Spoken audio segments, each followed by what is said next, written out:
C'est le moment du mois où on retourne en arrière revisiter les jeux de l'an passé.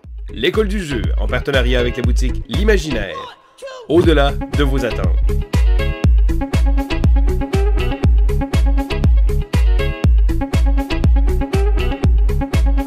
Bonjour amis l'école du jeu, mon nom est Sylvain et on se retrouve aujourd'hui pour ce segment Throwback de février 2021. Alors non, ce n'est pas une erreur 2021, c'est justement le but du segment. Je retourne un an en arrière, revisiter les jeux que j'ai acquis l'an dernier et je vous donne mon avis avec un peu de recul. Parce que vous le savez, lorsqu'on acquiert des jeux, c'est souvent une petite lune de miel ludique et j'aime beaucoup ça, faire cet petit exercice-là, mois après mois, pour revisiter justement les jeux que j'ai joués.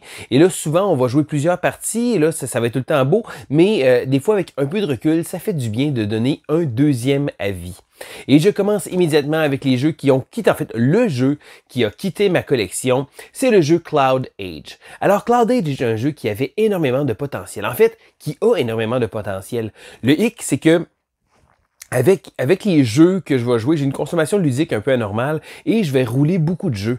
Cloud Age est un jeu qui est avec des scénarios. Donc, c'est une histoire qu'on va faire. Et là, c'est un jeu qui va gagner à être rejoué et rejoué et rejoué. Et là, j'ai fait quelques parties de Cloud Age. J'ai vraiment aimé le concept. Donc, Cloud Age, on a justement un dirigeable qui va se déplacer justement sur une piste. On va devoir tenter de faire des arrêts. On va avoir un système de cartes vraiment bien pensé avec des protège-cartes, des sleeves qui vont avoir des petits nuages qui vont cacher certains éléments, des éléments qui vont te donner des ressources, des choses comme ça. Mais la raison pour laquelle le jeu a quitté ma collection, c'est justement parce que j'avais pas assez de temps à lui investir. C'est un jeu qui, probablement, si on y joue beaucoup, on va découvrir l'histoire, on va débarrer des nouvelles choses. Et là, c'est un jeu de campagne, donc on modifie pas de manière permanente des choses de manière à les briser, mais c'est un jeu qui va rajouter des éléments. Donc, j'ai pas vu le quart des éléments que ce jeu-là nous a apporté, mais je me suis rendu compte justement que j'aurais probablement pas l'occasion de le faire, donc c'est pour ça qu'il a quitté ma collection. Encore une fois, je veux savoir vous, quels sont votre avis de ce jeu-là, parce que comme je dis, j'ai à peine effleuré la pointe de l'iceberg et je suis certain que ce jeu-là a énormément plus à m'offrir, mais malheureusement, que voulez-vous, il est parti vers d'autres horizons. Et là, je continue avec d'autres jeux. Et là, c'est une belle liste. Je regardais la liste et j'ai fait des bonnes acquisitions, je dirais, l'an passé. C'est certain que mois de janvier, ça a été un peu plus tranquille. Mois de février, le dernier mois de mon throwback, je me suis rendu compte que j'avais pas beaucoup de jeux. Mois de février, là, j'ai un petit peu plus de jeux à vous parler. D'ailleurs, je commence immédiatement à la liste. Donc, premièrement, Cubitos.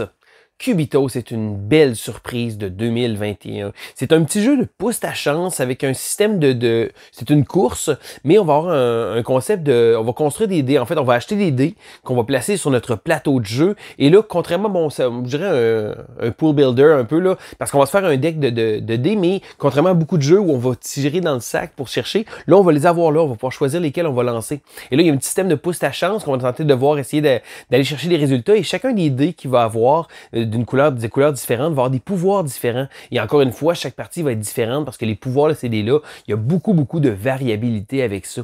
Cubitos est un jeu très sympathique qui a mérité une place dans mes surprises de l'année. D'ailleurs, spoiler, si jamais vous n'avez pas écouté la vidéo encore, mais ça reste un jeu qui mérite d'être découvert. Le prochain jeu que je veux vous parler s'appelle Fossilis. Alors oui, les thèmes des dinosaures, c'est un thème très tendance par chez nous. Mon fils adore les dinosaures et c'est un jeu relativement familial. J'ai pas encore eu l'occasion de le jouer avec mon fils. C'est peut-être un petit peu trop, pas nécessairement complexe, un petit peu trop long pour lui, un petit peu trop d'éléments différents. Tiens, c'est ça la différence, parce que c'est pas un jeu qui est compliqué. Alors dans Fossilis, qu'est-ce qu'il va avoir? Vraiment, le jeu a une présence sur la table absolument incroyable. Il y a une espèce de bac, il va avoir différentes cases qu'on va pouvoir excaver pour aller chercher des fossiles. On a des petites pinces qui vont permettre d'aller chercher des morceaux de fossiles et on va devoir reconstituer des dinosaures. Alors le thème est vraiment super. Un système de jeu très très bien pensé, les belles tuiles qu'il y a de plastique. Et là, on va se déplacer, on va tenter de devoir excaver. Donc, on a une espèce de positionnement sur le plateau où on va devoir se déplacer, essayer d'aller chercher les différents fossiles de manière à compléter des collections d'ensemble avec des dinosaures. Et là, les dinosaures vont nous donner des icônes qui vont donner des points. Donc, un paquet d'éléments très intéressants dans un petit jeu très léger. Je dirais que la barrière de la langue est peut-être là parce que, justement, là, il y a beaucoup d'éléments. Bon, c'est un jeu qui n'a pas été traduit encore en français. Étant donné que c'est un jeu familial, des fois, c'est peut-être un genre de jeu qui va être plus intéressant à jouer, justement, là, dans la langue langue ou que le plus jeune va comprendre un peu plus. Ceci dit, j'ai joué avec ma fille. Ma fille comprend bien l'anglais. Elle a bien apprécié ça. J'ai également joué le jeu avec des amis et je pense que c'est pas un jeu pour enfants. C'est vraiment un jeu familial, un jeu léger, sympathique, une belle présentation visuelle. Un jeu que d'ailleurs, j'ai envie de rejouer. J'y ai pas joué depuis un bon petit bout de temps. Vraiment, vraiment très sympathique. Et encore une fois, la présence sur la table est vraiment, vraiment extraordinaire. Donc, un jeu avec un super bon visuel, mais qui offre également plusieurs éléments très intéressants. Le prochain jeu, encore un autre jeu de dinosaures, Apex Theropod Deck Builder. Ah, Apex Theropod. J'en ai parlé déjà beaucoup sur la chaîne et je m'apprête à continuer encore une fois. Donc, c'est un jeu de deck building que j'ai joué principalement en solo. Donc, le jeu se joue en mode multi, se joue en mode solo, mais j'ai trouvé que le mode solo s'apprêtait tellement bien à ce jeu-là. Donc, c'est un deck builder un peu traditionnel, je dirais. Ça va ressembler pratiquement à Legendary ou des choses comme ça, mais le jeu se démarque avec justement son système avec les dinosaures, qu'on va avoir des cartes qu'on va pouvoir garder de côté. Et là, il va y avoir des cartes d'alerte qui vont arriver. Et là, si les cartes qu'on a placées de côté, si on pige une carte alerte, on va perdre ces cartes-là. On va devoir essayer de tenter d'aller chercher, assez de force pour pouvoir vaincre des dinosaures. Mais également, on va devoir construire notre deck. Donc, beaucoup d'éléments intéressants qu'on a déjà vus ailleurs. Mais le mode solo est tellement bien fait. Le jeu vient avec beaucoup de variabilité, avec l'édition complète, là, la grosse édition avec toutes les extensions, plein de dinosaures différents. Donc, il n'y a pas deux parties qui vont être pareilles. En multijoueur, je pense que j'ai joué une seule partie en multijoueur. J'avais trouvé ça bien, mais comme je dis, je suis tellement habitué de le jouer en solo, puis c'est vraiment son mode pour moi. Donc, encore une fois, c'est pas un mauvais jeu en multi, c'est juste que moi, j'apprécie énormément le jouer en solo. D'ailleurs, j'apprécie beaucoup plus jouer à Apex Theropod que Legendary lorsque je joue en solo. Et en multijoueur, je vais souvent préférer Legendary, certains le thème de Marvel, etc. Mais Apex Theropod, vraiment 2 thumbs up. Le prochain jeu est un jeu qui s'appelle Adventure Tactics. Adventure Tactics est un jeu, une espèce de dungeon crawler, mais un peu minimaliste. Donc, on a vraiment des éléments assez simples de plateaux. Donc, on va avoir différents plateaux, mais on n'aura pas un paquet de portes, puis de choses, puis de choses compliquées à faire. Donc, souvent, les tableaux vont être 3-4 tuiles. On va placer certains éléments. Mais ce qui démarque ce jeu-là, outre sa présentation visuelle un peu bonbon, un peu très, très, très sympathique d'ailleurs, c'est son système de level up. Et là, je m'explique. Si jamais vous avez joué à des jeux comme Final Fantasy Tactics ou des choses comme ça, on peut avoir des personnages qui vont monter de niveau. Donc, exemple, je prends un guerrier, je le monte niveau 1, niveau 2.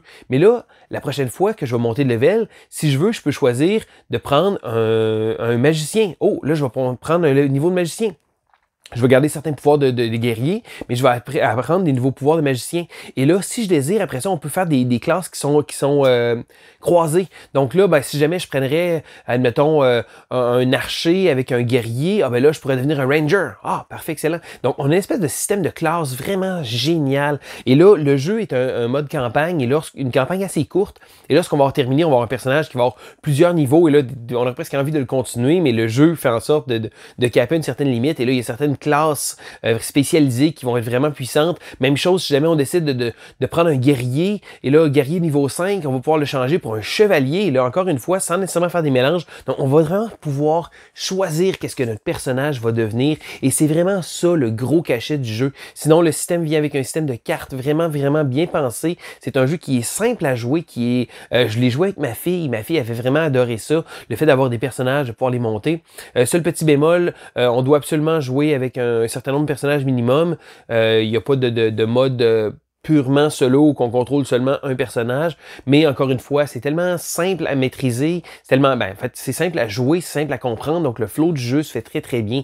Adventure Tactics, il y a une extension qui était sur Kickstarter que j'ai très très hâte de recevoir pour voir un peu plus qu'est-ce que le jeu peut nous offrir, des nouvelles classes, des choses comme ça, mais encore une fois, un look un peu cartoon, un look un peu enfantin, mais vraiment un jeu avec une grosse boîte, avec beaucoup de cartes, mais c'est un jeu qui gagne à être découvert. Le prochain jeu que je veux vous parler s'appelle Paléo. Alors, Paléo est un jeu qui avait un petit buzz lorsqu'il est sorti. Après ça, on n'a plus beaucoup entendu parler. C'est un jeu de survie, donc un peu là, dans l'âge de pierre. Mais ce qui rend ce jeu-là, ce jeu coopératif-là très intéressant, c'est justement la coopération qu'on va pouvoir faire, donc de pouvoir aider l'autre joueur. J'ai joué en solo, et lorsqu'on joue en solo, on doit vraiment contrôler 2 decks, donc jouer à 2 mains. Il y a un mode purement solo là, à une main, mais c'est vraiment pas conseillé. Ça reste reste un jeu qui est intéressant parce qu'il va y avoir différents scénarios, différentes missions. C'est un jeu qui peut être assez difficile au départ, mais plus on joue et plus on va découvrir des trucs. Le jeu vient avec un concept de cartes qu'on va pouvoir voir et là, on va avoir une petite idée de qu'est-ce que les cartes vont nous offrir. Et là, lorsqu'on va tenter de devoir réaliser les choses, on va avoir certaines options. Et là, si on n'est pas capable, on va pouvoir peut-être perdre des points de vie, mais selon le nombre de succès qu'on va pouvoir avoir avec différents objets, on va pouvoir retirer certains bénéfices. J'ai pas joué Paléo à sa juste valeur et je pense que, un peu comme Cloud Age, c'est un jeu qui gagne à être joué souvent. Et malheureusement, moi, parce que j'aime ça également, sauter d'un jeu à l'autre, j'ai probablement pas donné assez de temps et assez d'amour à Paléo. Mais souvent, c'est ça dans le hobby, c'est qu'il y a tellement de jeux pour tout le monde et ça fait en sorte que pour certains jeux, moi, je vais y passer vite, mais il y a d'autres personnes qui ont joué énormément et qui me disent qu'ils ont vraiment aimé ça, les différents scénarios. Et plus on avance du scénario, plus les choses changent. Donc, encore une fois, un jeu qui est encore meilleur lorsqu'on y joue souvent. Le prochain jeu est un jeu que j'ai pas joué du tout de l'année. Donc, je l'ai acquis parce que c'est un jeu que je recherchais. C'est une espèce de petit graal de jeu pour moi. C'est le jeu Unusual Suspects. Unusual Suspects est un jeu très, très léger. On se cachera pas, ça va pas mal dans la catégorie de party. Mais si j'avais à qualifier ce jeu-là, je dirais que c'est le jeu Qui suis-je? Vous savez, le petit jeu Qui suis-je qu'on avait quand on était plus jeune, là, est-ce qu'il porte des lunettes? Non, parfait, excellent. Et on devait trier des personnages comme ça. Mais c'est le jeu Qui suis-je? Mais avec un paquet de préjugés. Parce que là, on va avoir certaines questions. Et là, le jeu vient avec des questions, mais c'est aussi amusant de faire ses propres questions. Et là, on va devoir tenter de trouver qui est le suspect. Et là, on va poser on va poser des questions et on va tenter de devoir éliminer les personnages. Donc, si jamais la question serait, est-ce qu'il fait de la moto? Si on voit quelqu'un avec les cheveux rasés, avec des lunettes fumées, il y a peut-être plus de chances qu'il fasse de la moto qu'une petite mamie avec son chaton. Mais encore une fois, le jeu va venir avec un paquet de préjugés parce que c'est la personne qui va répondre. Donc, il n'y a pas de réponse absolue. Il n'y a pas de façon noir et blanc vraiment de répondre. C'est vraiment une question personnelle. Et là, ça va devenir sensible avec certains sujets. Encore une fois, il faut jouer avec des amis. Il faut prendre ça à la légère parce que ça reste un jeu de party qui peut peut-être faire quelques petites chicanes aussi ou froisser quelques personnes. C'est un jeu très politiquement incorrect, mais j'avais très hâte de le trouver parce que c'est un jeu qui est difficile à trouver. C'est un jeu qui n'a pas une grosse distribution. C'est pas un jeu non plus recherché. C'est pas un jeu qui est vraiment si intense que ça, mais j'avais joué quelques parties. J'avais vraiment trouvé ça sympathique et je suis content de l'avoir dans ma collection. Un prochain jeu que je vais vous parler s'appelle Super Skill Pinball 4Cade. Alors, c'est un jeu de roll and write. Et là, les roll and write sont plus nécessairement ma tasse de thé. Il y en a eu tellement qui sont sortis, c'est rendu difficile de se démarquer. Celui-là a réussi à se démarquer parce que Super Skill Pinball est un jeu de simulation de machines à boules. Oui, les petites machines à boules. Et ça va être fait avec un système de dés. Et on va avoir une petite boule en tant que telle qu'on va déplacer sur notre plateau et on va devoir marquer des choses. Donc, elle va se déplacer et on va faire des coches, on va faire des points, on peut débarrer des bonus, des multiballes, avoir des balles supplémentaires et tout ça est fait avec un système de dés tellement simple. On brasse les dés, on choisit un des résultats et on applique et après ça, la petite boule va descendre. On peut se rendre jusqu'au flipper ou qu'on va rayer des chiffres et si jamais on n'a plus les bons chiffres, à ce moment-là, la balle va descendre et on va perdre notre balle. On va faire des points comme ça. On peut également tilter la machine pour essayer de modifier les chiffres, mais il faut faire attention parce que si on modifie le chiffre trop, ça se pourrait que la machine elle jamme. Donc, le prochain résultat de dés, si jamais on n'a pas une différence assez élevée entre les deux dés, ça va faire en sorte que notre balle va tomber et on va perdre notre balle. Le but, c'est de faire des points. C'est très solitaire comme jeu. La seule comparaison qu'on peut faire, c'est les points avec l'autre joueur. Et je dirais que c'est un jeu qui est le fun à jouer, mais qu'il ne faut pas que les gens prennent trop leur temps. C'est un jeu qui gagne lorsqu'on comprend un peu le concept et qu'on se rend compte qu'il ne faut pas trop réfléchir. C'est vraiment juste, OK, on brasse les dés, puis 5, 4, OK, parfait, c'est beau, parfait, excellent, on rebrasse. Donc, il faut avoir l'impression de machine à boules, donc des pensées rapides, donc pas avoir nécessairement de faire trop de paralysie analytique, et ça reste un jeu qui est vraiment sympathique. J'ai vraiment aimé ça, je suis tombé sous le charme de ce jeu-là. Il y a plusieurs machines à boules différentes avec des bonus différents. Il y a une extension qui vient tout juste de sortir également, et c'est un jeu qui, le fun, je dirais, de ça, c'est de comparer ses scores avec les autres. Et là, on avait des groupes, on a comparé ça sur des groupes Facebook, mais encore une fois, si jamais vous avez joué à Super Skill Pinball, gênez-vous pas de l'écrire dans les commentaires. J'aimerais peut-être bien faire un petit quelque chose, peut-être un Google Drive avec des scores d'un peu tout le monde. Je trouve ça le fun de pouvoir comparer ces scores. Et encore une fois, bon, ça se pourrait que des fois les dés n'aillent pas pour nous autres, ça se pourrait qu'on ait une mauvaise run uniquement à cause des dés. Ça reste un jeu très léger et si on y joue sans trop penser, vraiment un peu comme l'effet d'une machine à boules, je pense que c'est là que le jeu prend énormément de cachet. Un jeu à découvrir. Et le dernier jeu que je veux vous parler est un jeu de Rosenberg. Ah oui, Uwe Rosenberg avec Alerto. Alerto est le dernier gros euro de Rosenberg que j'ai joué. Et je dirais que ce jeu-là a vraiment été un déclencheur pour moi. Parce que bon, premièrement, dans le jeu solo, je comprends que c'est pas tout le monde qui va jouer en solo. D'ailleurs, c'est pas un jeu qui est juste fait pour jouer solo. C'est un jeu qui se joue de 1 à 4 joueurs, mais c'est un jeu de gestion de ressources, de ferme, etc. Donc c'est vraiment un concept que Rosenberg fait souvent, mais il le fait bien. Et je dirais que Alerto m'a redonné le goût de jouer à ce genre de jeu-là en solo. Donc, c'est vraiment juste de battre son propre score, mais je trouve que celui-ci s'y prête tellement bien. Et je pense que ça m'a vraiment donné un petit boost. Encore une fois, dans Alerto, on va avoir une ferme qu'on va pouvoir aller chercher différentes céréales, des choses comme ça. Et on va devoir tenter de compléter certaines commandes. Et là, à chaque tour, on va devoir tenter de faire avancer le Community Center. C'est comme une espèce de centre il va y avoir différents éléments. Et là, il va falloir payer des ressources. Et le plus les rondes vont avancer, et plus ça va coûter des ressources. Donc, le but, c'est de déplacer ça de manière à pouvoir marquer des points. Donc, on a vraiment un système de cartes également qui est très bien pensé. Encore une fois, il y a beaucoup de gens qui vont dire « Ah, mais c'est du hasard ». Oui, mais on doit s'ajuster avec les cartes qu'il va avoir. Et les cartes font vraiment le jeu parce que ça fait en sorte qu'il n'y aura pas deux parties qui vont être similaires. T'sais, on se le cachera pas, on prend un jeu comme Caverna. Caverna est très bac à sable, donc c'est on est là et on peut faire ce qu'on veut.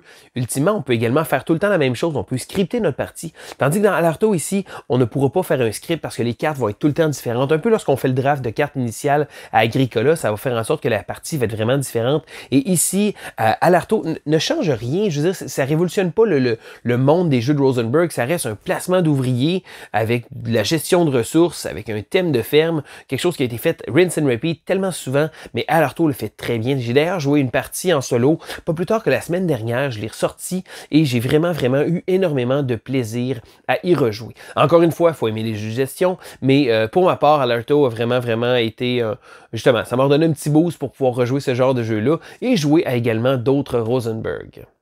Donc, ça fait maintenant le tour de ma liste de mon throwback. Et maintenant, je veux savoir, est-ce que vous avez des jeux que j'ai nommés, que vous avez joués? Si oui, je veux savoir dans les commentaires quels sont vos avis, parce que c'est vraiment ça le plaisir que j'ai de ces vidéos-là. C'est justement de pouvoir vous parler d'un paquet de jeux en rafale, mais également de pouvoir discuter avec vous, savoir quelles sont vos impressions. Est-ce que vous avez joué beaucoup à Paléo et Cloud Age, deux jeux que moi, j'ai pas joué assez probablement, et je veux savoir également quels sont vos avis après avoir joué plusieurs parties. Est-ce que le jeu s'améliore? Est-ce que le jeu stagne? Je veux justement savoir qu'est-ce que vous en pensez. C'est ça qui est le fun avec la chaîne, de pouvoir avoir cette belle interaction-là avec vous. Encore une fois, si jamais vous avez aimé la vidéo, je n'hésitez pas de faire un petit pouce en l'air. Et si jamais vous n'êtes pas abonné à la chaîne, eh bien dépêchez-vous. Vous avez juste à cliquer sur la petite icône de manière à pouvoir voir toutes nos vidéos lorsqu'elles vont arriver. Donc, c'était Sylvain pour l'école du jeu et on se dit à la prochaine!